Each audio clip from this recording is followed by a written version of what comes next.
Tiffin सिरीजमध्ये आज आपली 4थ्या क्रमांकाची भाजी आहे आणि यामध्ये अगदी कुकरच्या 2 शिट्ट्यामध्ये झटपट राजमा भाजी टिफिनसाठी कशी बनवायची ते पाहणार आहोत।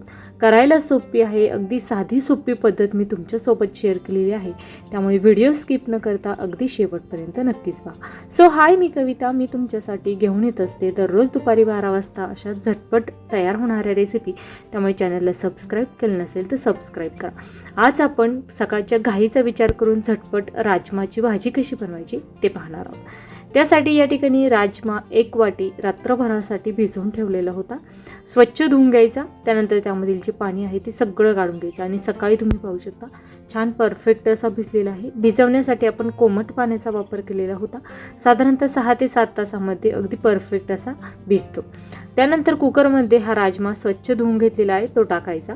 त्यानंतर यामध्ये आपण थोडंसं पाणी टाकणार आहोत, कारण हे राजमा शिजवण्यासाठी आपल्याला पाणी लागणार आहे। अगदी टिफिनसाठी बनवणार आहोत, त्यामुळे आपल्याला थोडीशी सुकीच बनवायची, त्यामुळे खूप जास्त पाण्याचा वापर देखील करायचा नाही। अगदी अर्धा ग्लास एवढं पाणी टाकलेलं आहे। यामध्ये टाकूया बारीक चिरलेला 1 मोठ्या आकाराचा कांदा, त्यानंतर 1 पिकलेला टोमॅटो घेताना छान पिकलेला घ्या, म्हणजे ग्रेव्हीला आंबटपणा येत नाही। त्यानंतर चवीनुसार यामध्ये 1 चमचा मीठ टाकायचं। त्यानंतर या ठिकाणी 1 चमचा धनेपूड, अर्धा चमचा गरम मसाला, थोडीशे जिरे, त्यानंतर अर्धा चमचा हळद, अर्धा चमचा या ठिकाणी मसाला टाकलेला आहे। आणि अगदी लहान मुलांसाठी बनवत आहे, त्यामुळे खूप जास्त तिखट वगैरे मी ही भाजी करणार नाही। तुम्हाला जर अगदी छान खूप झणझणीत बनवायची असेल तर तुम्ही लाल मिरची पावडरचा वापर करू शकता। 2 स्लाइस केलेल्या हिरव्या मिरच्या, अद्रक लसूण पेस्ट टाकायची। सगळं काही छान असं मिक्स केल्यानंतर यामध्ये टाकूया आपण गरम मसाला, साधारणतः अर्धा ते पाऊण चमचा एवढा गरम मसाला टाकलेला आहे। सगळे जिन्नस छान असे मिक्स करून घ्यायचे।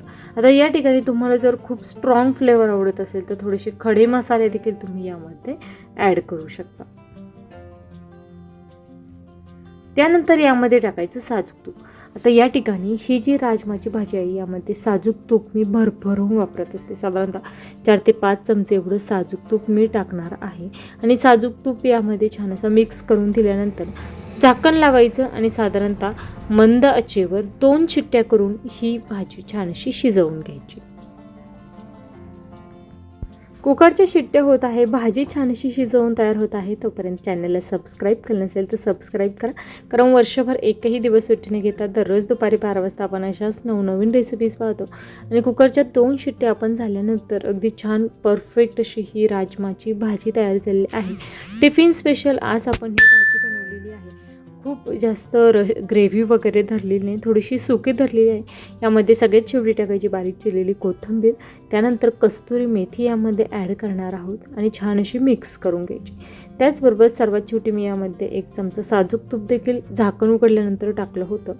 तुम्हाला जर साजूक तूप टाकायचं नसेल तरी देखील तुम्ही स्किप करू शकता, तुपाऐवजी तेलाचा वापर करू शकता, परंतु साजूक तुपामध्ये ही भाजी आणखीनच फ्लेवरफुल लागते, त्यामुळे अगदी साजूक तुपाचा वापर करून छान अशी ही भाजी मी तयार केली आहे। टिफिन सिरीजमध्ये आपण रोज एक नवीन पदार्थ पाहत आहोत, त्यामध्ये आज आपली ही राजमाची भाजी तयार झाली आहे। गरमागरम छान अशी ही भाजीचा सुगंध देखील खूप छान येत आहे। रेसिपी आवडल्यास लाईक करा, जास्तीत जास्त शेअर करा आणि हो, चॅनलवर नवीन असाल तर सबस्क्राईब नक्कीच करा। त्याचबरोबर कमेंट करायला विसरू नका आणि उद्या दुपारी 12 वाजता तुम्हाला टिफिन स्पेशल कोणती रेसिपी पाहायला आवडेल हे देखील मला कमेंट करून नक्कीच सांगा। आणि ही टिफिन सिरीज तुम्हाला कशी वाटली हे कमेंट करून नक्कीच सांगा। कमेंटसोबत हाईप देखील नक्कीच करा। वेळात वेळ काढून माझी रेसिपी शेवटपर्यंत पाहिल्याबद्दल धन्यवाद। पुन्हा भेटूया उद्या दुपारी 12 वाजता अशाच नवीन एखाद्या छानशा रेसिपीसोबत, तोपर्यंत धन्यवाद।